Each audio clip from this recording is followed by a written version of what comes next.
Uvalde families, attorneys, and even the judge are heading back home now as this chapter closes in Corpus Christi. But the verdict for former officer Adrian Gonzales could have big implications, not just here in Texas, but across the nation.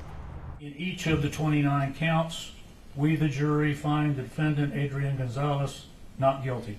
With that, ex-Uvalde CISD officer Adrian Gonzales' name was cleared on 29 counts of child endangerment. They said there was gaps in the evidence. They appreciated us bringing out those gaps. We also saw key witness testimony excluded in this case because of disclosure issues.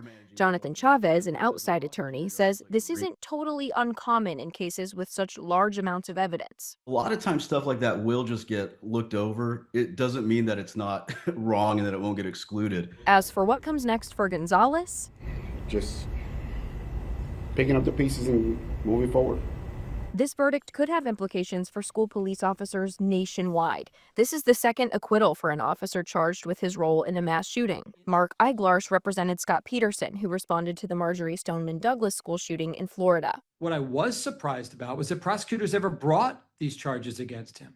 They shouldn't have, unless you have a clear-cut case where a cop chooses to run in the opposite direction after he knows that children are in jeopardy.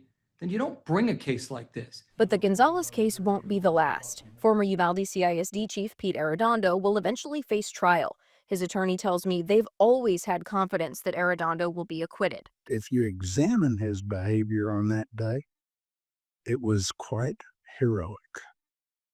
And he's being scapegoated for reasons I don't understand. Paul Looney was in the courtroom for parts of Gonzales' trial. He says there are good attorneys on the prosecution side, but about their strategy. And they spent their entire time working on the outrage because they didn't have the facts. We saw several pieces of evidence presented against other officers who responded to Robb Elementary in 2022.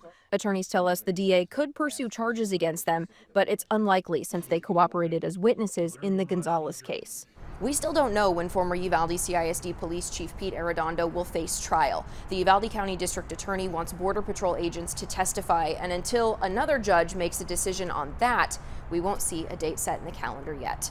Reporting from Corpus Christi, I'm Jordan Elder.